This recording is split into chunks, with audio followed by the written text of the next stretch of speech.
Recovery Sort Of is a podcast where we discuss recovery topics from the perspective of people living in long-term recovery. This podcast does not intend to represent the views of any particular group, organization, or fellowship. The attitudes expressed are solely the opinion of its contributors. Be advised, there may be strong language or topics of an adult nature.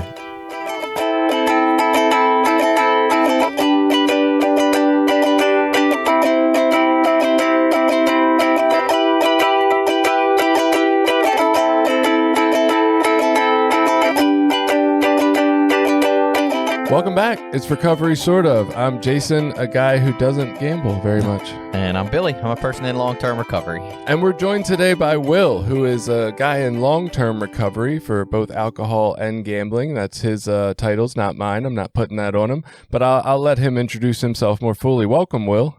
Hey, thank you so much. I appreciate you all having me today.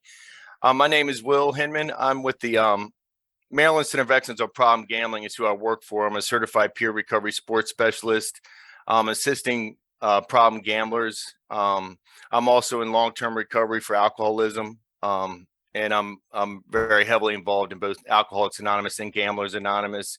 Obviously, it's not unusual if somebody calls and they have a gambling problem, they have dual addictions or co-occurring issues, mental health issues, or other addictions. So I'm kind of able to relate on a lot of different levels. At the end of my recovery, or at the end of when I hit my bottom, I was actually suicidal. So obviously mental health is something I can relate to as well. Yeah, so we got in touch with Will because we had our episode with Gamanon, which, you know, was so informative, I feel like. And I feel like maybe the addiction recovery community knows so little about gambling addiction or problem gambling or gambling recovery that, you know, we were like, man, we need to go further with this. And so we reached out and we got put in touch with Will, and we've had some email correspondence, and it just seemed like a great fit for the show. I feel like you have so much knowledge about this topic. So before I've already got, like, we talked a little bit before we started recording, and I've already got like 400 questions ready to go because he's mentioned a couple things already, but I'm going to slow down and be patient, and I'm going to let Will just tell a little bit, 5 to 8 minute version of his story about why he's here and what he knows about everything. Okay, I'll just tell, I guess, a little bit of my background and story if you want to hear that. So a lot of alcoholics talk about, how they felt uncomfortable in their own skin. And, I was kind of on the outside looking in. Well, I remember those feelings, as far back as I can go, 3 years old, as far as I can remember, just never feeling like I fit in. And sports were my escape. My parents divorced when I was 5 years old. My mom had to move us around a lot of different schools. And, I was one of those kids that just did not warm up easily. It took me a while to make friends. So every time I would start to make friends, I would move into another school. So it just made it very difficult to adjust. I would say sports were always my escape. I love being outside, love riding my bike, playing field basketball, baseball, soccer. That was definitely my escape. And in high school, I really resisted the urge to drink, even when it started getting introduced to the parties. I guess, I don't know if it's because I thought it was unhealthy being an athlete, or if it's because I just intuitively maybe knew it wasn't going to be good for me. But I was kind of the kid on the outside watching all the other kids have fun at the parties, and then this one time I was out with my buddy, and I was heartbroken over this girl, my first heartbreak. And and like I said, I was a shy introvert. I was so uncomfortable in my own skin. The girls told me later on, they always thought I was a snob because I would walk around the hallways, with a frown on my face. It wasn't because I was a snob. It was because I was paralyzed with fear, and so this one, I was pouring my heart out to this guy, and he said, "You need a beer." I drank 3 beers, boy, and I thought my problems had been solved. My social anxiety immediately, I loosened up, and I started drinking alcoholically pretty much from the next time I drank on. I was the kid that was sick every single time we went out. They'd be picking me up off the ground at industrial parks and tot lots, and having to get me home. But I loved it, because it just removed all that fear that I had been running from my whole life. And so, of course, at the end of my junior year in high school, I got a job at an Irish pub. And there they taught you to drink like a gentleman. And if you couldn't handle your alcohol at that job, you weren't going to make it. You know, I'd start out as a bar back, and I'd run behind the bar, and the bartender would slip me a shot, and I just do the shot and just keep on rolling. And I ended up working that job for 24 years, you know, and you know, my parents forced me to get a college education. You know, I had no dreams or aspirations. I had no faith in myself to do anything, you know, and I managed to graduate from college. But again, I just had no dreams, you know, so I ended up staying at that job for 24 years, I think, because, you know, it made me feel like somebody. You know, it allowed me to live also the way I wanted to live, and drink the way I wanted to drink and feel normal. And I was introduced to gambling, I think, when I was about 19, 20 years old. I was heading to a New York Giants, Arizona Cardinals game in New York. And the guy said, you know, you can call on a bet with this guy if you want to put some money on the line. And of course, I won both sides of my wager. And that started a relationship with sports gambling for many years. I was a sports gambler for probably about 23 years. You know, small time. I made my first trip to a casino when I was 21 years old. Ended up losing way more than I planned to lose, drained my accounts. You know, I was a college kid. My girlfriend was angry with me. I remember peeling out of the parking garage on the way home. I was mad at my buddy because he had won. He had to put gas in my tank on the way home. And that's the way my gambling career took off, you know, as far as casino gambling went. But I wanted more. You know, I loved the action. I loved the high that I got from gambling. So I would say alcohol, you know, made me feel comfortable in my own skin, and gambling was my high in many forms. You know, I enjoyed gambling no matter what it was. If I was playing pool, I'd have money on the line. If I was playing darts, I'd have money on the line. My buddy and I used to play basketball. We'd shoot best of 10 free throws to see who had to pay for lunch. You know what I mean? Everything I did revolved around gambling. And back then, trips to a casino were something I had to plan out. I had to drive 3 hours to Atlantic City, or I'd have to plan a trip to Vegas. You know, my friends and I went to the Final Four in Vegas 11 years in a row. We took that trip, and we'd go over there and act like kids in a candy factory, running around for 3 straight days with no sleep. I'd come back broke, busted, disgusted, not able to pay for the cab ride on the way back to the airport. You know, the only year I won out of 11 years going to Las Vegas was the first year. I lost every single year after that. I came back a loser. And it's because it's just like alcohol and drugs. You know, enough is never enough. It just, it didn't matter if I was up at 2:00 in the morning. I was going to sit at the table till the next morning until they were washing the cards and everybody else had gotten up. It's just the way I was, you know. So that's pretty much my story in a nutshell. I hit it really well, I guess I should go into my bottom. So what happened was, you know, I ended up marrying the love of my life at the time. You know, everything looked great on the outside, you know, and that pub I told you about that had become my identity shut down in 2011. And you would have thought the world was ending. You know, it's just a restaurant job, you know, but it was my family. You know, it was my network. Everybody I knew either came in there or worked there, you know, and the owner was like a godfather to me, you know, and I didn't know what I was going to do. You know, I was paralyzed with fear of how I was going to, you know, who I was going to become after this. And that wife saw this scared kid come out. I started drinking all hours of the day. That's when my drinking really took off. And she didn't like this scared kid she saw. And we ended up separating initially because of my alcoholism. I managed to white knuckle 30 days under my belt. I didn't want anything to do with Alcoholics Anonymous because I know they stress total abstinence. I just wanted to learn how to control my drinking and take a break for a while, you know. So I started out doing a couple of smart recovery meetings, you know, once or twice a week, just to tell my ex-wife that I was doing something. And she let me move back in after 30 days. What happened was I ended up substituting one addiction for the other. I started playing online blackjack and poker. Like I said, I was a sports gambler and calling in plays. Now I was starting to turn to sports gambling as a financial solution because remember that, you know, that job of 24 years is shut down.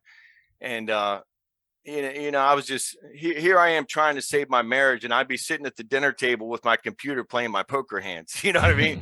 That doesn't go well when you're trying to save your marriage and you're sitting at the dinner table with your wife and kids with the computer playing poker hands. So what the worst thing happened to a gambler is it was like 4:00 in the morning. I ended up winning this big poker tournament online, like 200 players. I came in first place, and the rush you feel when you get to that final table, pushing in, all in, all in, all in.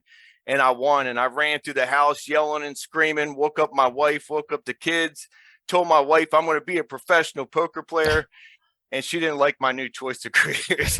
I woke up the next morning, I got ready to play my poker hands, and I had this note sitting next to the computer, and it said, "You got to go." Like, you have to leave. So she kicked me back out of the house again. And, you give a gambler this mentality, they got nothing to lose. That's when it can get really, really dangerous. And right around that time is when the live casinos open in the state of Maryland.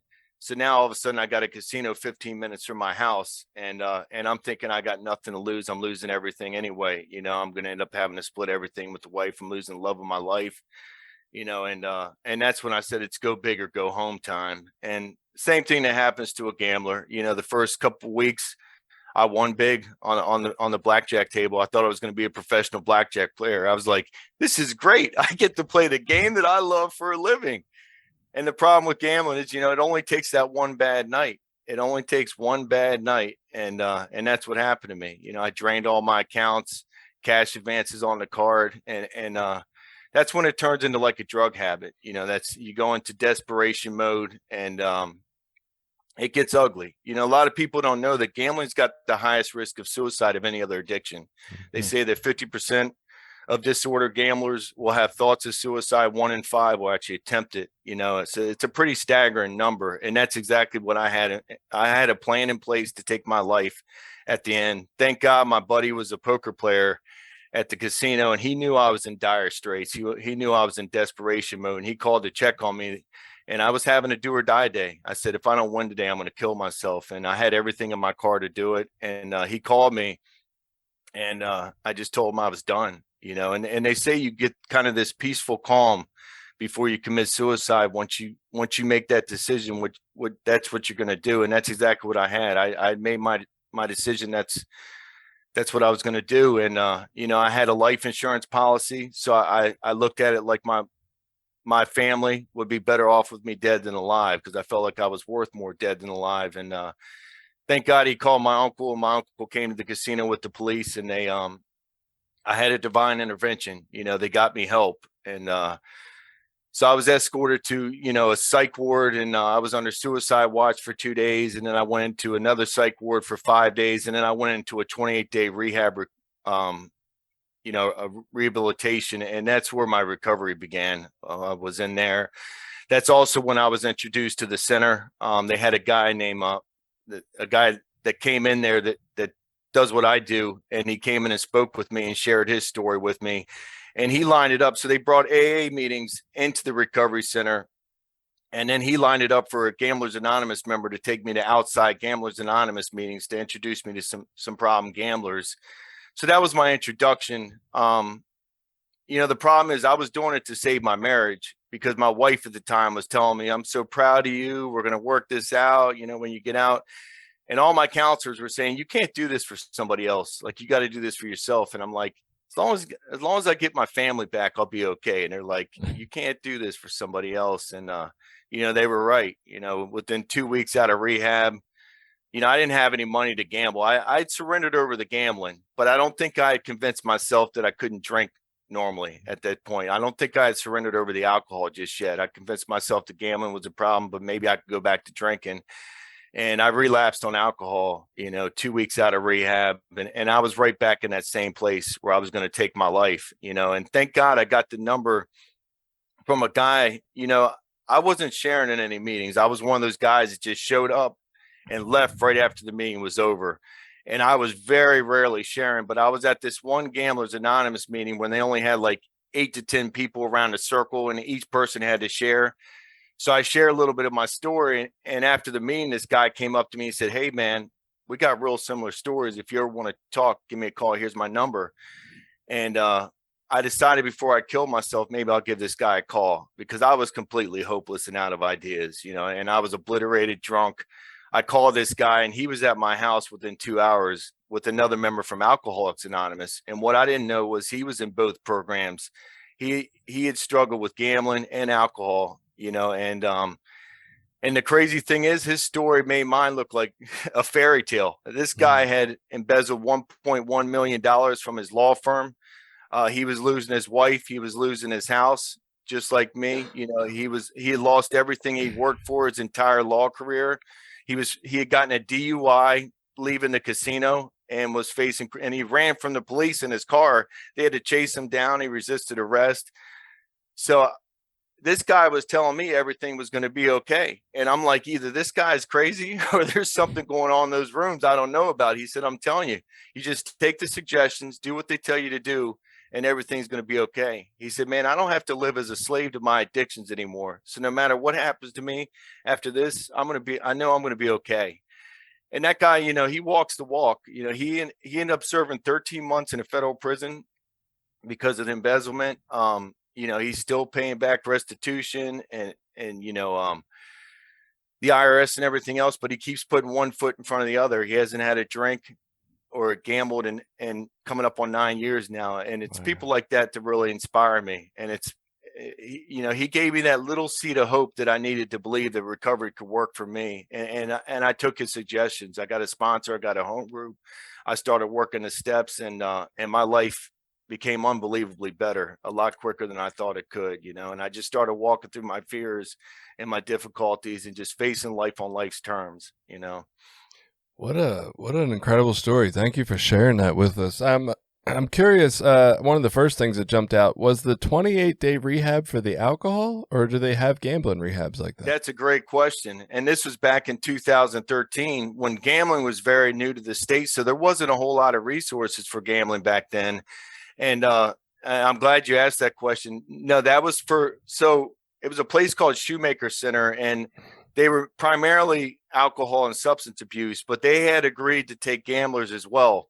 So I was almost like their test case. They had apparently just had a gambler a couple of weeks prior, but I was the only gambler that they knew of in there, you know. And of course, there's probably other people that were mingling with gambling too. But I tell you, when my wife and I, when she kicked me out the first time because of my alcohol, if I'd gone into rehab then, I guarantee you I wouldn't have even mentioned my gambling, because at that time, the gambling wasn't the problem. It was the alcohol that was the problem, you know, because we don't want to give everything up when we're in there. Let me hold on to this one, you know. So as far as I knew, I was the only gambler in there. And that's why they had Michael come in and talk to me from the center, because they knew they needed to get someone in there that related to me. And he happened to be also in recovery for alcoholism as well. So I was able to relate to him.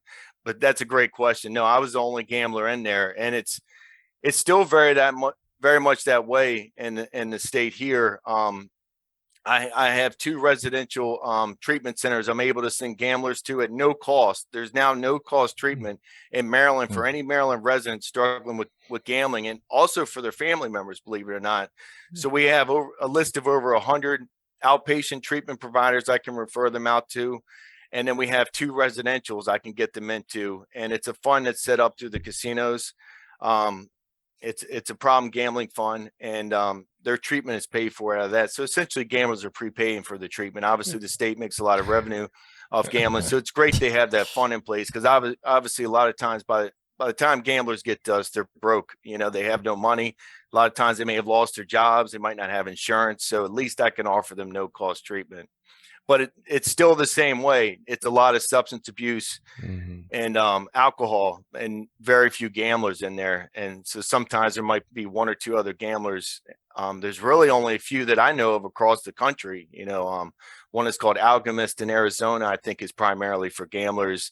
There's a Williamsville Wellness in Virginia that's maybe, I think, 25% gamblers and 75% substance abuse and mental health issues. But there's not a whole lot out there just for gamblers.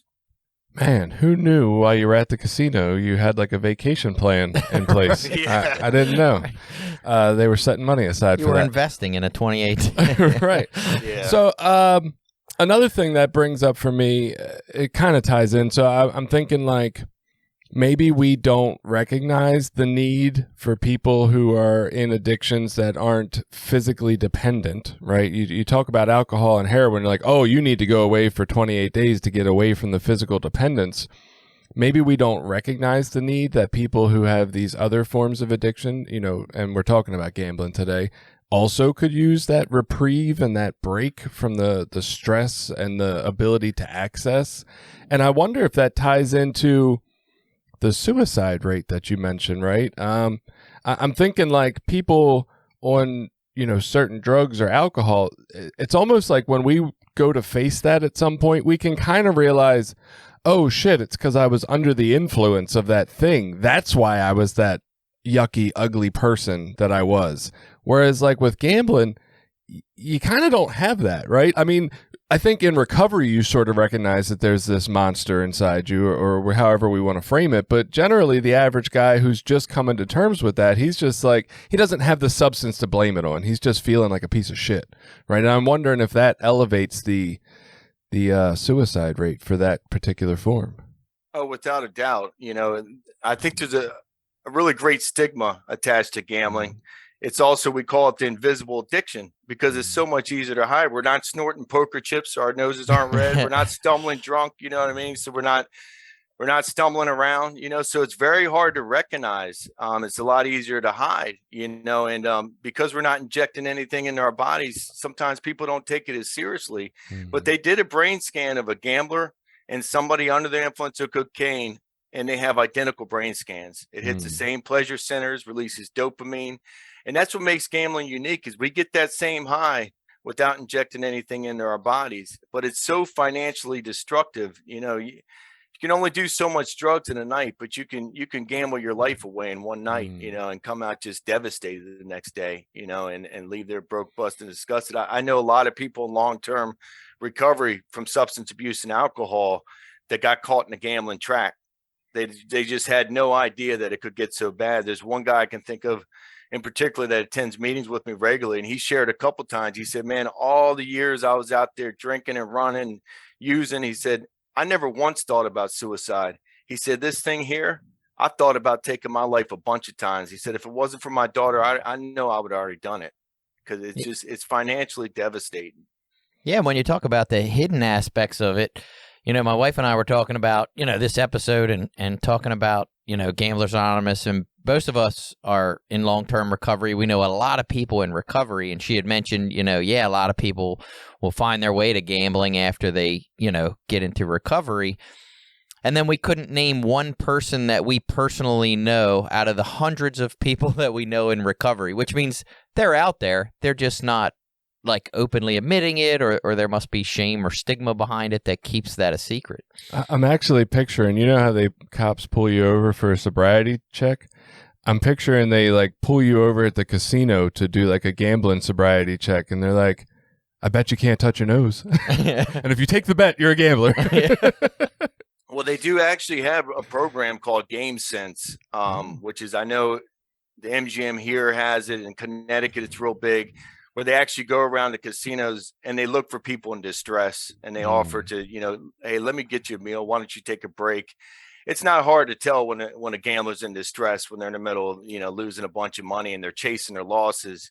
Forget what I was going to, you were talking about your wife. What I was going to say is, your wife and you might not think about all the things. So let me define gambling. Gambling is risking money or something of value for an outcome that's not guaranteed. So there's a lot of things that fit under gambling that a lot of people don't think about. Obviously, you got casino gambling, sports gambling, scratch offs, lottery games. I mean, I know some people that have a scratch off. It's like a crack problem to them. They're like, people are out running, buying their scratch off tickets every single day, or playing their numbers every single day. Cryptocurrency, day trading falls under gambling. And I know a lot of people, we're getting more callers calling the 1-800-GAMBLER helpline number. They're like, I don't know if crypto counts, but if that's gambling, I got a serious problem. They're like, I put all my money into Bitcoin and it's down big time and I don't know what to do. Ooh. So that's gambling. You know what I mean? And I know some people that have been dire straits from day trading and playing crypto or buying crypto, So there's a lot of things that fit under that definition. And there's a lot of high risk groups. Veterans can be at high risk. A lot of people don't know this, but they have slot machines on the bases overseas, and gambling is proven for traumatic brain injuries and PTSD. It really quiets the brain. And some people gamble as an escape and it turns into a financial problem. Seniors can be at high risk. They're going through life transitions. They might have just lost their loved one. You know what I mean? Or maybe they're isolated from their families. They're lonely. If you go into a casino, you'll notice that a lot of the people in there are 55 and over. And, it's because, it's their escape. It's their escape, and it turns into a financial problem. And, the sad thing is when a senior loses everything, they don't have the rest of their life, a lot of time to get that money back. They're left in a pretty desperate way. So there's a lot of forms of gambling that fit under that definition. A lot of people, I think, don't think of. And you're right, it could be hidden too. Maybe just people are just keeping it hidden. One of the things Billy's comment brings up for me, because he had told me that before we came onto this call, I know one person with problem gambling that I can think of that's in recovery, and they are in AA. And so what that makes me wonder, like, kind of two things here. One, I wonder if alcoholics have the space in their life to also acquire gambling as they're going through their alcohol addiction. Like, kind of with drug addiction, there's really not enough space to go out and branch out and get some other stuff, right? So maybe that's an inborn thing to the way they're using, that there's room for that. And for most of us, all of our money is going to use it. Oh, yeah. Well, we were gambling. Is this guy going to give me real shit? Right. I don't have an extra $5 for a scratch off. Not at all. But I also wondered if maybe the culture of recovery is a little different, right? I'm wondering if, like, gambling isn't more often mentioned in alcohol recovery environments, whereas in maybe, other drug recovery environments, it's not as talked about a thing. And so maybe people in like a NA setting don't hear about it in meetings, so they don't talk about their own problem or don't even identify their own problem, whereas maybe in alcohol related recovery meetings, it's much more of a general, like, oh yeah, a lot of us have this problem too, so we talk about it pretty regularly. What would you say about that? Oh, without a doubt. One of my big roles is I take a lot of problem gambling awareness presentations into recovery centers, and our clinical manager works really hard to make sure they have screening tools. So if they're screening for problem gambling, when they're screening them, and, we'll go in there, and when I first get into the presentation, they'll be like, why are you here? I don't have a gambling problem. By the end of the presentation, 2 or 3 of them are sharing about, man, I was buying scratch-offs right before I came here. I was at the casino right before I came here. Yeah, sports gambling's always been a part of my life, So it's just kind of getting them to relate in. A lot of times they don't want to talk about it. They don't want to think about it. Like I said, if I had gone to rehab the first time when I separated from my wife about the alcohol, I would have never even brought the gambling up when I was in rehab, because that was something I wanted to hold on to. If I'm going to give up the alcohol, I sure don't want to give up the gambling. Right. Do you think you even saw a problem with the gambling at that point? No, I think I looked at it as a hobby. I was a small time player for years. I was still able to pay my bills, but if I look back at all the money that I bled away over the years, it's disgusting. And more than just the money, the time and the energy that it took for me, Sundays in the bar instead of being home with my kids, where I'm hanging at the bars all day with my football pools and watching the games and drinking, or Monday night football, or, when like I said, I took those yearly trips to Vegas, I would come back feeling so guilty because I could have taken my family on an all-inclusive vacation somewhere, and spent that money to take my family on vacation instead of telling my wife that we were too broke to go on vacation, the next 3 months, so it's. But no, I would have protected my right to gamble, because it hadn't got me to the point of desperation. It was the alcohol that was getting me there at that time. And then it flipped. Within a year, it flipped. It became the gambling and not the alcohol that was the problem, Man, I'm not going to lie. So I don't want to say I don't gamble. I generally don't feel compelled to do much gambling. And it doesn't seem to make my life unmanageable in the small ways that I do participate. Like, I'm a guy who, if we're on the job site and we want to bet something on who's buying lunch for the other guy once a week, I'm down with that. That's fun. We can do that, right? That seems reasonable. But I never want to bet any real amount of money. I play fantasy football, though. And, I'm like, well, I get an allowance. It's $100 out of my allowance for the season. That's like 17 weeks of joy for me. That's cool. But you kind of hurt my feelings just now when you were like, oh, you spend your Sundays only watching football and not really hanging with your kids. And I'm like, fuck, that's what I do during football. I like football, God damn it. So I don't know. That hurt me a little bit. Billy, I'm curious for you to bring up what you were talking to me about with the collectibles and stuff. Yeah, so my wife she works in a lot of in the treatment field, and I'll just say that. And she had mentioned that she's heard of people that have I guess they consider it a gambling addiction with like collectible items, maybe baseball cards or action figures or things like that, where they're investing tons of money thinking they're going to make money later, and that being like an addiction. It very well could fit under the definition. They're risking money or something of value for an outcome that's not guaranteed, so it could probably fit under that definition.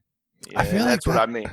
That definition just messes me up because I'm like, Christ, isn't that what I do when like I fall in love with somebody? Like I'm risking my livelihood or my life or something of value for an outcome that's not guaranteed. I don't know. That definition is very interesting to me. Yeah, whenever I go into those recovery presentations, they always say, I risk my life every day when I use, when I drink, when I go out. I was like, yeah, I don't know if that formally fits under the definition, but we definitely take a lot of risks out there. That's for sure.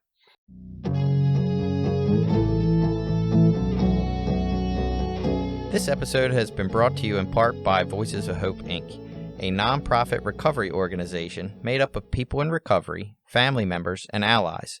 Together, members strive to protect the dignity of those that use drugs and those in recovery by advocating for treatment, harm reduction and support resources, and mentoring.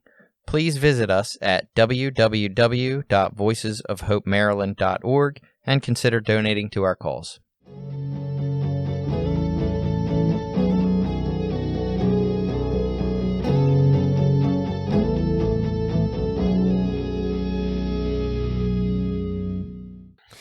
What kind of, so I'm sure there's like your typical signs that maybe we'd be more aware of, and it wouldn't hurt to list them here either, of how to recognize that gambling is a problem in our lives. But maybe there's also some more subtle signs that people don't think of. Do you mind like going through kind of a list of things that would make people aware that they might want to seek help?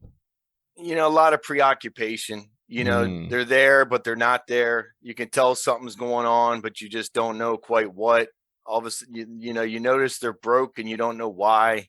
They're asking for money and you can't explain why, what you worked all last week. Why all of a sudden you need money? It's subtle things like that. It's funny. I met a woman, it was a mom and her son at the casino because they were signing up for the voluntary exclusion program. Do you all know what that is? No. Oh, is that where you say you don't want to be allowed in the casino anymore? Exactly. It's interesting. I consider it to be like an abuse for alcoholics where you get sick if you do it.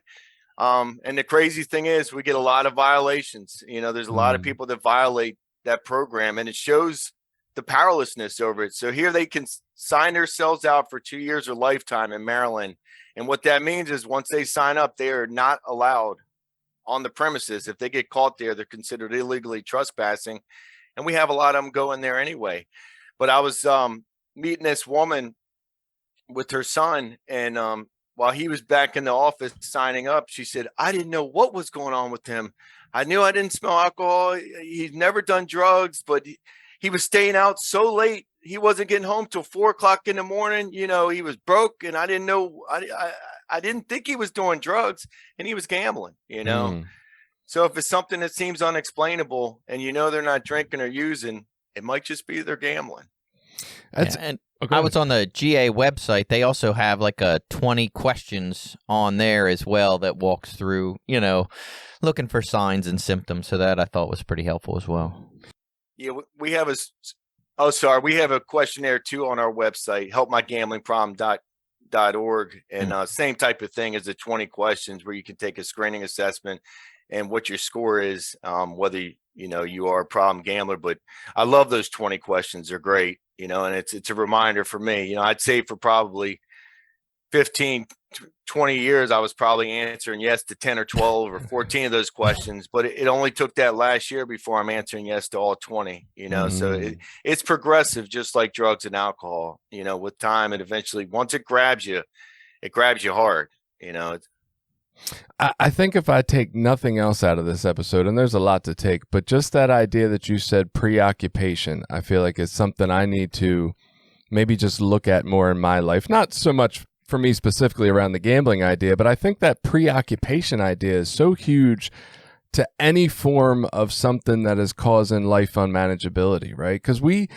can justify or rationalize or say, well, I'm showing up for work every day. I spend time with my kids. I'm doing all these positive things, but am I really there while I'm doing it, right? Is my brain somewhere else? Am I constantly thinking about this other thing, whatever this other thing is? And yeah, that takes a toll on a life, man, when you're not really there. It's like you're just kind of daydreaming through it almost, you know? Like ghost walking through life.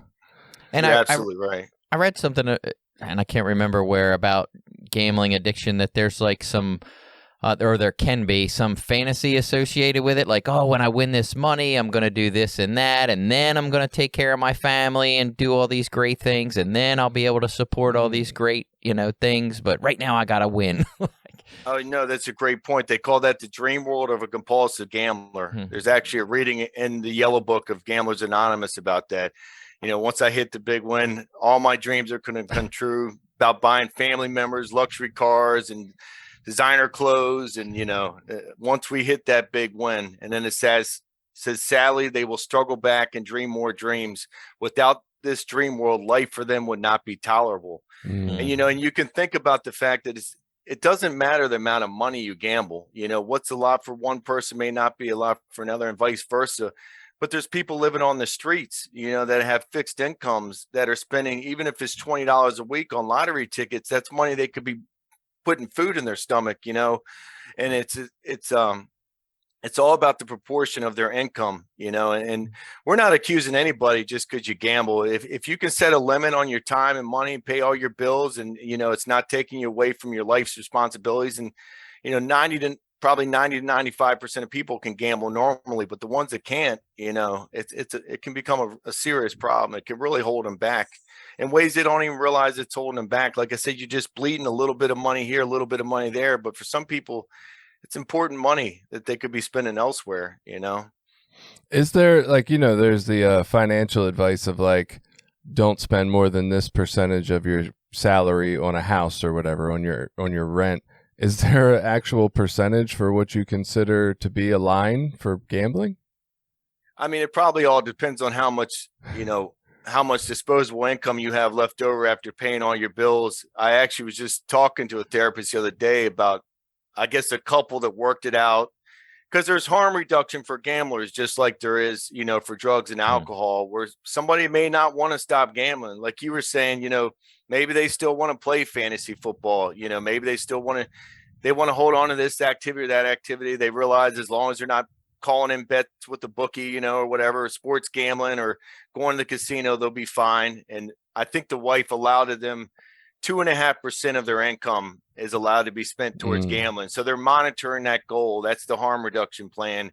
And as long as they keep it there and they're not spending too much time and energy on it, so, that's the goal for them. And then eventually they can kind of see that, maybe I can't control this. Because I know for me, once I start getting that area of my brain working again, it's going to lead to other things. You know what I mean? So I try to keep that area quiet. I don't even buy raffle tickets anymore, just because I just don't want to get that part of my brain moving. I relapsed in 2016. I had a very brief relapse on poker. I thought, I was about to go through my divorce.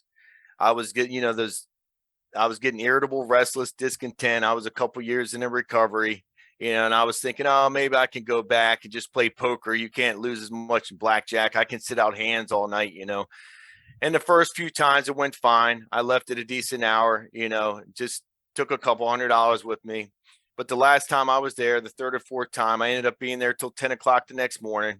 I went to the cash machine, which I promised myself I wouldn't do. I crazy enough went down to the blackjack table because I had like $50 and then you needed $100 to buy in on the poker table. So I said, all right, let me go see if I can double this $50. Of course, I lost the $50 right away. I ended up going to the cash machine. But I was there till 10 or 11 o'clock the next morning, and I had plans with my family that day. And I woke up at like 3 o'clock. I had like 6 missed calls from my family, and it just brought back flashbacks of, during my bottom. And I said, I can't go there anymore. I saw exactly where it was taking me.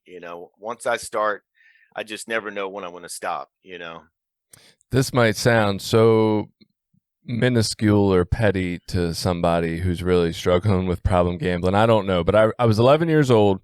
My father had given me like $8 to go down to this little local fair in my neighborhood.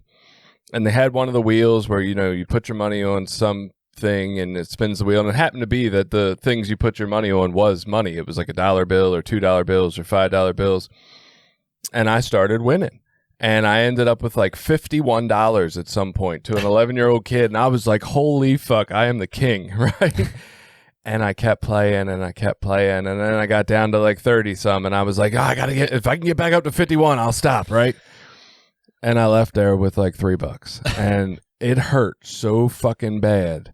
I have just never, ever, ever wanted to do it again. Like it really probably the hurt best my thing that soul. ever happened to you. That's probably the best thing that ever happened. But then you found funny? heroin. So. It's so funny you brought up that wheel because the guy that I told you that shared, he's got 23 years clean and sober, and he said gambling is what brought him to, has made him think about taking his life. That wheel, he laughs because he said, "You're gonna laugh when I play." He said, "All I play is that wheel." He's lost tons of money. I used to play that wheel just to relax, I put $1 and the $2 and the $5 and whatever. And but he's lost a fortune playing on that wheel. That's literally took him to the point of suicidal thinking. Isn't that crazy? That is crazy. So the only time I ever went to a casino, we went on our honeymoon, my wife and I, and when we had a layover in Puerto Rico on the way down and the way back. So when we saw that there was a casino in the airport, and we saw it on the way down, and we were like, all right, we'll put this money aside. We'll each have $100. We'll spend it on the way back because we got some time. We went in there, and I spent like $40 out of my 100, and I was so miserable. And I just gave her the other 60. I'm like, I don't give a fuck that we're spending this money here. I don't want to do it. It just does not bring me any joy whatsoever. So I don't know what that is for me, but it was like I attribute it to that 11-year-old experience. I'm like, I just don't like it anymore. It doesn't scratch my itch, I guess. That's awesome. Yeah. And I hear that a lot of times in the recovery presentations that I take in. They say, "No, I lost $20 one time. I'm never doing that again. I don't like losing money." And you're right. It's all about someone's itch. It's what scratches their itch. It's a great way of putting it. And, everybody's got their vices. But we have to be careful. We all know, it's a whack-a-mole game. And that's what I tell everybody in the presentations. I said, if your mind's anything like mine, it's not going to crave vegetables and exercise when you get out of here. It's most likely going to start clinging to some other self-destructive behavior. And I just want to make sure it's not gambling, Yeah, and it was interesting when you talked about like day trading or doing the cryptocurrency stuff. Because I'm not a person, I don't go to casinos or any of that. Probably wouldn't. My grandfather had a gambling problem when we were kids, and we heard all the stories. And like when we were kids, he would take us to Pimlico racetrack, while he's betting on horses all day. So we had, some horror stories growing up. So I just always stayed away from it. But I could easily see myself getting into like day trading or cryptocurrency. I've had some friends get into that and tell me about it, and started looking into it a little bit, and could see myself going that track and getting caught up in that type of gambling. Yeah. So funnily enough, and this is, the antithesis to what I was saying about me not liking gambling, my itch is scratched by control. And so there's just too much risk in gambling for me. It's like, no, I got to force so it's not from a healthy place all the time, right? It's kind of unhealthily, but it's coming from the other direction. It's like, I can't risk that money. That's not fun at all. I got to control everything in my life. It's a good point. I have heard a lot of times from people in recovery, the ones that were dealing drugs did a lot of gambling. Because I think you're right. If you're into substance abuse, drugs, a lot of times they want to spend that money on the drugs. Although I have heard a couple people told me they gambled to try to buy the drugs, but most of the time they were using that money straight towards the drugs. But the ones that were dealing the drugs and had that extra cash, a lot of them were gambling. And, you don't think about that street dice too. I was never a dice world, but that's a lot. A lot of them share about playing dice on the streets, and I was never too into that, but that's definitely a form of gambling too. That's been big with a lot of people. So you had mentioned before we started recording, the prevalence of males in the gambling recovery community. And I found that interesting. I mean, we know the big book still has the 2 wives section, because obviously only men were alcoholics, I guess, when they started that. But I mean, predominantly in the world, that's probably who was allowed to be alcoholics per se. And, you know, I know in some of the sex addiction meetings, there's that same kind of feel, right? Because it's more, I don't want to say socially acceptable, but men have been kind of socially guided that way. Yeah. Right. Like, you know, it's easy to talk about men masturbating. Everybody does it. It's a thing about it, whatever we want to say about it. But like, you know, boys will be boys. But women, oh, that's weird. Now they're dirty or unclean or something. Yeah. So does that apply to gambling too? Is that a thing? Or like you had mentioned that maybe women weren't coming just because it was uncomfortable. But is it also a thing where like societally it wasn't okay for women to gamble for a certain amount of time? You kind of got my wheels turned on that, because I started thinking too, you know, back in the day, there was a lot more homemakers. You know, women were staying home and maybe didn't have access to money like they do. But now there's a lot of career women out there that have their own money. And there's a lot more access to gambling now, you know, the online gambling, you know, and like I had a woman that called the helpline number the other day. She's playing a game called Fish Tables, which I had never heard of. And apparently you can go online and you join a group. And I read up on it. It's one of the most common, most entertaining forms of gambling out there. It's huge online, but there, you know, there's a lot more access to it, and there's a lot more non-traditional forms of gambling now that maybe attract gambling women more. But what I was more saying was, I think there was more of a stigma with women coming into the rooms of Gamblers Anonymous. Maybe like back in the day, it was a lot more stigmatizing for a woman to go in the rooms of Alcoholics Anonymous. Like early in the big book, that's all they talk about were men. Very few, you know, times where women mentioned. So it might have been the same type of thing where maybe women were embarrassed to come into the rooms if they did have a gambling problem. And I think those telephone and virtual meetings during the pandemic made them a lot more comfortable to come in, because they weren't walking in the room with 8 to 10 guys and being the only woman in the room, you know. And I saw that a lot of times. Like I said, I've been to meetings where there's only 1 or 2 women there and all the rest were guys. And like I also said, I know some women in long-term gambling recovery that share now. They're like, I am so glad we have all these women joining our fellowship now, you know. And we saw a huge increase in women during the pandemic. And I think it's because of the virtual meetings being available. And it also connected so many people that wouldn't have otherwise met if they were just going to their same local meeting with the same 5 to 10 people every week. Now, all of a sudden, you got everybody from across the state joining on one, you know, call or virtual meeting. And it brings everyone together. So the women don't feel as alone, because there's always, you know, at least a few women on the meetings. Going back to that, I believe you called it the self-exemption list that you can put yourself on. Self-exclusion, yeah. Self-exclusion list. Voluntary exclusion list is what it's called. So I had actually heard people previously, some years back, tell me that that was like really effective and they weren't allowed to walk in and they were stopped at the door when they tried to. And then I had spoken to someone recently who said he's on the list and it hasn't helped him not one bit. He goes in there all the time. They don't say nothing to him. He said, what I can't do is if I hit a big jackpot, I can't go cash it in myself. True. He's like, but yeah, they don't stop me.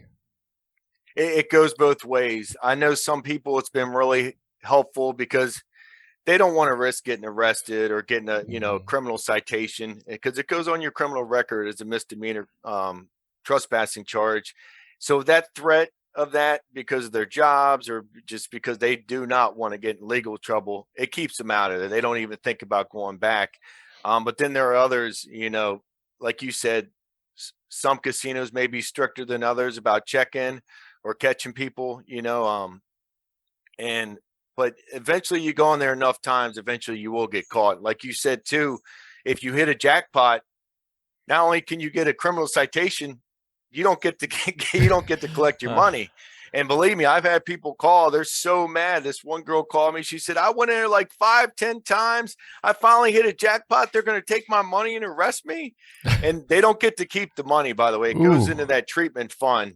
People think the casinos keep it. It gets deposited into a treatment fund, but it gets confiscated from them. And I know another woman, she violated twice on the voluntary exclusion list. And she said, she called me. She was so upset because she had talked to her mother that morning. She had gotten some really traumatic news. They talked about something that really traumatically triggered her, and she went straight to the casino. She didn't care if she was on the voluntary exclusion list or not. That was her drug. She said, I don't drink, I don't use, but that is my medicine, and I'm sick, and they're treating me like a criminal, you know, is the way she felt, because she had chips on her or vouchers, and they wanted to take her the chips and confiscated. She did not like that. She fought them tooth and nail not to take her money, and it turned into a big mess for her. And she's doing fantastic today. She actually took that experience and turned it into a positive. But it's like a drug for some people. It's like alcoholics drinking on Antabuse. You hear about it happen all the time, or on Vivitrol.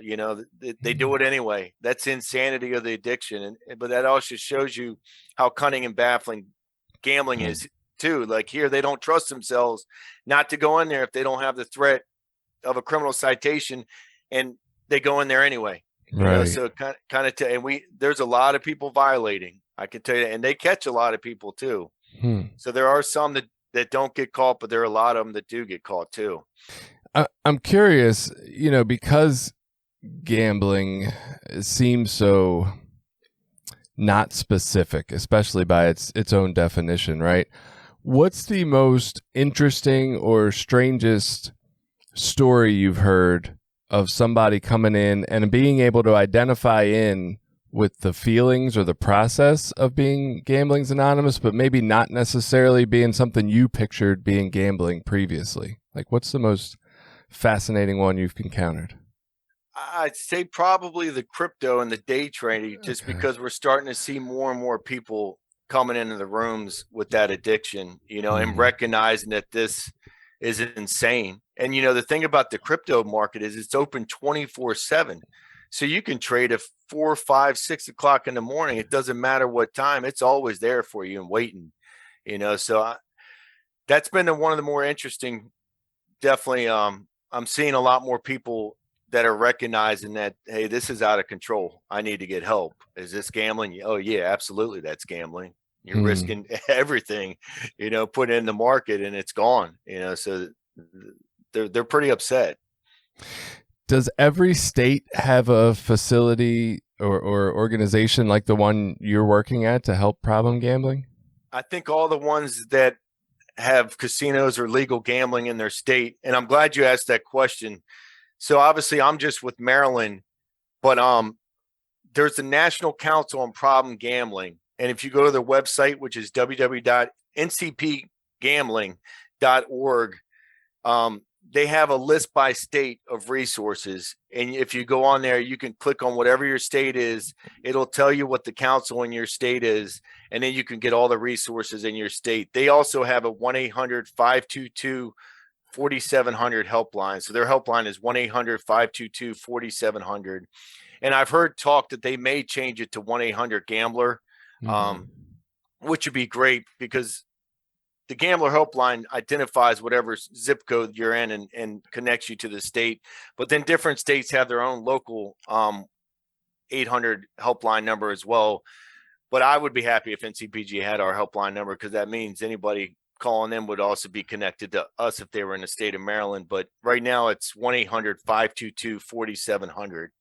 So you can call that number or go to www.ncpgambling.org is their website, and then just hit help by state, go to your state, and it'll tell you if there is a council in your state. And a lot of the states do have their own council now. If they want 1-800-GAMBLER, they're going to have to buy the rights from Kenny Rogers. Yeah, exactly. Most of our audience is probably too young to even know what the hell I'm talking about. Anyway. I got it. So what happens when they call? You obviously said there's, free rehabilitation available, which is incredible. What kind of other things can you offer, or suggestions, or what do you do? Do you guide people to seek treatment, or do you generally guide people to what are you looking for? Like, how can I help you? What's your goal once they call? I'm so glad you asked.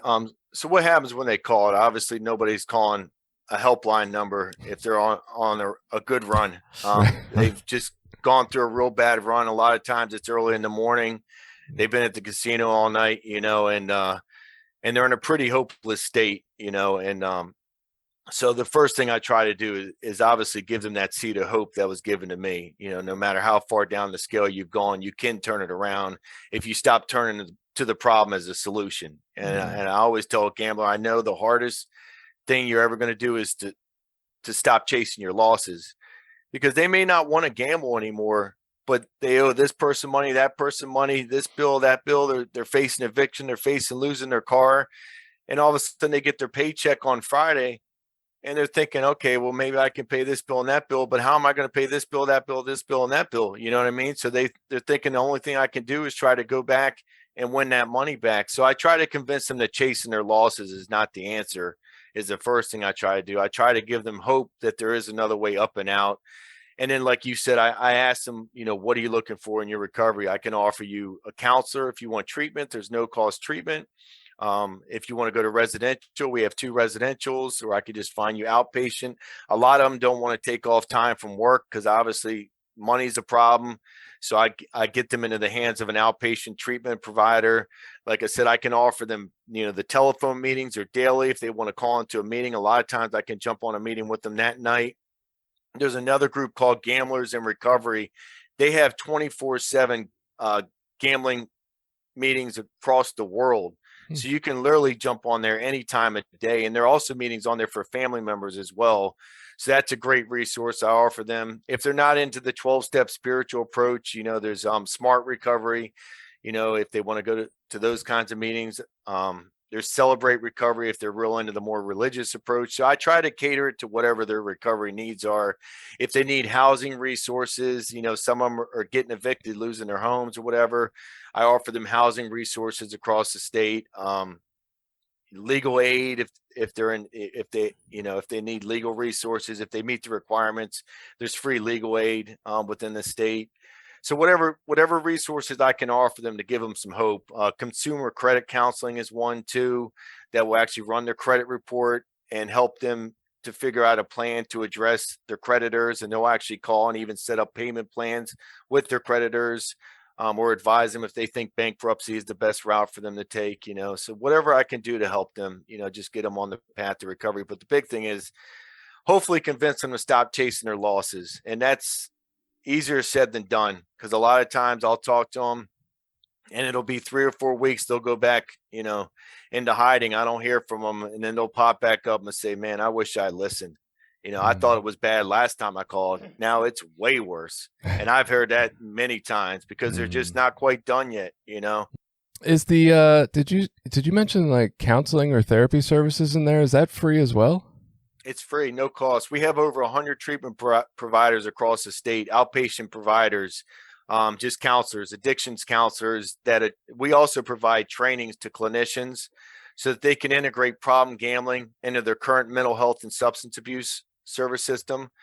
So they have a little more specific training, but they're basically addictions counselors that have taken some problem gambling training, and they offer the no-cost treatment. And so they're reimbursed at a Medicaid rate for the treatment, and the gambler doesn't have to pay a dime, or their family member. Again, sometimes it's a spouse calling saying, I can't keep my husband or wife out of the casino. We're about to get evicted from our, whatever. And we just lost our car. At least I can get them into the hands of a counselor so they can get the support until the gambler's ready. Because a lot of times it's the family member making the call before the gambler's ready to stop. The gambler wants to keep chasing their losses. Mm-hmm. The family member just wants them to stop. How many people would you say elect for that service? And this is kind of a personal question. I think my job actually signed up to be one of the organizations you work with, and I don't think we've gotten anybody yet. So I was just curious, how many people actually, elect to do that or take that? Quite a few. Some people aren't in, they don't want to share their personal business in a group. I would say at least probably 50% opt to it. Now, whether they show up to the appointment, that can be another story. It's just like substance abuse. They maybe act like they're ready when they call. Whether they're actually going to make the call and show up to their first appointment, that can be another story. But I can tell you, I send up probably 75% of them at least accept referrals to a counselor. But obviously it's a much smaller percentage that actually make the phone call, schedule, and show up for their first appointment. And I've been trying to warm transfer them, which I found is really effective if I actually call the counselor while they're on the line with me and make that first appointment with them for screening. But, some of them, I had one that they got a little freaked out during the screening. They were asking a bunch of personal questions. They didn't understand why they needed to get so deep into their history and why are they asking all these personal questions, because they want to have an idea of who you are and your background so they can treat you properly. And I explained that to them, and they were more comfortable with that answer, but I still don't think they've scheduled for the next appointment. but it's a pretty high percentage, at least accept referrals. It's whether they follow up or not, that can be a different story, because some of them go back out and gamble. It's just like substance abuse. They may call at the time and sound like they're ready, but that doesn't necessarily mean they're ready just yet. How hard has it been for you as a person who practices the Gambling Anonymous program of complete abstinence from gambling? How hard has it been for you to navigate that's one part of your life, and then in another place, you offer these other ideas of possibly harm reduction for gambling? Like, is that a struggle for you at all? No, I keep an open mind. If it's reducing the harm, and I've worked with a lot of gamblers that I've been working with for 2 years, and I've seen their progression towards total abstinence, or I've seen that they've been able to control it. Some of them, a few. So I'm able to keep an open mind, and I've had some that have tried to, mingle with the fantasy football, mingle with this, and it's gone. They hit another bottom. They call me, but you have to let them find their own way. We all know if we try to force someone to do something and we try to, slam down the law, that doesn't go well. They're going to do the exact opposite. So I got to meet them where they're at, and keep an open mind and let them find their own way. But that's why I really want to get them in the hands of a counselor too, get them scheduled, because they can work on them towards whatever their recovery goals are, whether it's total abstinence, just cutting back, reducing the harm, whatever that is. But over time, they generally see how destructive it's being on their own life, but they have to see it on their own. I can point it out to them, but until they see it on their own, it's up to them. How is the attitude in Gambling Anonymous? So why I bring this up, in maybe a Narcotics Anonymous, the attitude towards harm reduction is like, we want you here, but you can't celebrate clean time or talk about your experience necessarily sometimes, or you can't be of service or hold certain service positions. And I feel like that could be sometimes off-putting. I guess what I'm picturing for Gambling Anonymous, it's probably pretty similar. Like, hey, if you're living a harm reduction modality of your recovery, that's great, and we want you here. But do they even celebrate clean time in Gambling Anonymous? Is that a thing? Oh yeah, they definitely do, big time. And it's a great question, because like I had someone I was helping the other day, and she said one of the biggest reasons why I gamble is because I'm lonely. I moved here from out of state. I don't have any friends. And I said, well, you're not going to be lonely anymore. I'm going to introduce you to a lot of people that understand you. And she jumped right in. She's got a referral to a treatment provider. She started attending meetings regularly, immediately. She got the names and numbers of some other women in the program, and she immediately connected. She loved it, but she got freaked out because she's like, wait a minute, but they don't want me to gamble at all. And I really like my husband wanted me to buy some numbers at the Kentucky Derby last week. I didn't do it because I knew that would be gambling, but like I usually do this bingo thing with my friends every year. Like I still want to do that. And I said, look, your goals are your goals. Whatever's working for you is what works for you. You have to determine what's the best balance in your life for your recovery. And I said I wouldn't go advertising that you think it's okay to control gambling if you want to keep attending the meetings, because she loves the fellowship. She doesn't want to stop going to meetings. Right. I said, just reset your date. Just say, I gambled yesterday. I said, because they're always going to welcome you back. If you just gambled the day before, they want you to come back and they'll welcome you with open arms. But I wouldn't go promoting that you're practicing harm reduction either. And then, oh yeah, I just gamble here and there. Just say, hey, I just gambled yesterday, and leave it at that. But you're right. It does affect what service positions you have, because like you have to have 90 days of abstinence to be able to chair a meeting, so if you constantly are resetting your date every, 30 days, then you're not going to be able to have the service positions, that you might be able to have if you had long-term complete abstinence from it. So it does affect you there as far as, being able to be of service and get involved. It can be frowned upon if you're promoting that I'm a controlled gambler while you're at meetings. It's like doing that in NA or AA, you can't go, well, I go to happy hour, just have a couple beers a couple times a week, but it doesn't go well. And I know NA, even with Suboxone and methadone, I've had friends in NA said they almost chased me out of the room. And one guy was on Suboxone for 6 months, and NA didn't look at that as clean time at the meetings he was going at. And he said, thank God I met a couple guys in there that were really understanding that kept me coming around, because otherwise I would have walked right out of there, and God only knows what would have happened. And he's completely clean now. He's not on anything. But you got to let people find their own recovery. You know, you got to meet them wherever they're at. And I try to keep a really open mind. Well, and that's where I think, and it's interesting because I didn't know that this was even a thing in like the gambling recovery world, but I think this is a really big challenge of 2022 is trying to come to some kind of universal understanding, right? Because these communities of 12-step fellowships, they are probably the largest place out there to find a community of people like you that you can identify with, that you can feel less, all by yourself in this problem. And yet the connotation that if you're not doing it this specific way, you're not completely included, even if you're welcoming to that individual, that still feels like, well, I don't belong here, right? Or I have to live in a secret life of shame in order to stay here. And I think that's one of our biggest challenges in the recovery community moving forward, is figuring out how to navigate that, whether that's different fellowships, whether that's a different way we operate inside of a fellowship. I don't know the answer, but it's really a challenging place to make everybody feel like, because the best chance we have at success is having them there, right? No matter what. And it's like, how do we keep them wanting to be there while also holding on to, I guess, people's standards of what the fellowship is? That's a great question. I wish I had the answer to that too, because you're absolutely right. I mean, it's a great point. They just tell them to keep coming back. And, I know a guy that jumps on the meetings and he gambles, he relapses probably 3 times a week, but he just keeps coming back and just keeps saying, hey, this is an honest program. I'm just being honest. I gambled today. But you're right. It's that having them feel like maybe they don't belong there, or they don't fit in because they're not totally abstinent. It's a challenge. It is a challenge. You're absolutely right. So go ahead. I just had a question about the, you mentioned you're a certified gambling peer. So we have that, of course, in recovery as well. It's through the University of Maryland, actually, is who handles it for addiction recovery. Who handles it for gambling, and what's that kind of brief process? It's the same peer certification, ICRC, or whatever it is.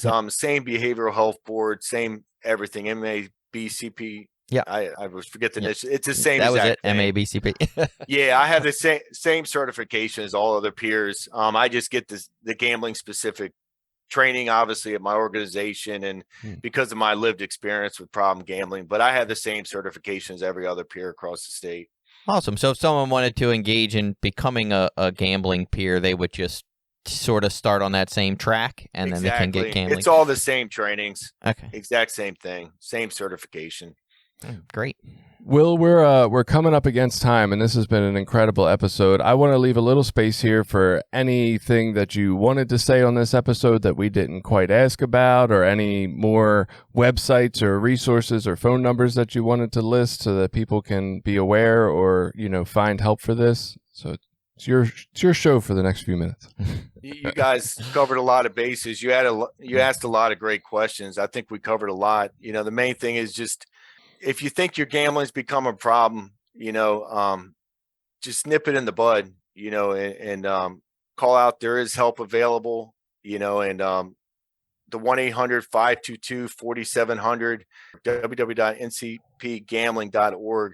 Just reach out for help. And, like we said, if maybe you're not even looking to stop gambling completely, that's understandable. But, maybe find an addictions counselor, look on the website, look up NCPG. There's also counselors by state as well on that website. Maybe find a counselor and work towards harm reduction. Just don't let it get out of control, because there is an invisible line that you can cross, just like with drugs and alcohol. And once you cross that invisible line, it can really get ugly. And I just don't want to see anybody cross that invisible line that doesn't have to. We don't have. I think we get to choose our bottoms. And we don't have to hit a severe bottom to get help, or at least start addressing the issue. I think the one lingering thought I'm going to be left with from this is that because every time, someone with problem gambling goes to a casino or participates in that behavior, they're funding free treatment for when they're ready. that if we legalize drugs, we could also have that same idea. Every time someone uses drugs, they could be funding free treatment for We do. everyone. It's called pharmaceutical industry. So, All right. I get a Well, lot of people on substance abuse. They say like, "Why isn't there free treatment for that?" You know. well, the You know, pharmaceutical companies make plenty of money on us. Yeah. They don't need to. well, there you go. They should be funding treatment. Will, it has been a pleasure to have you on. Thank you for coming on and informing us and the audience, man. To know more about this gambling problem and what they can do about seeking help, man. Thank you so much for your time today. Yes, thank you, Will. Thank you, Jason and Billy. Enjoyed it. All right. Have a good day. I have a great day. You too. Good luck at softball. Hey, thank you. I appreciate it. Bye, guys. See ya.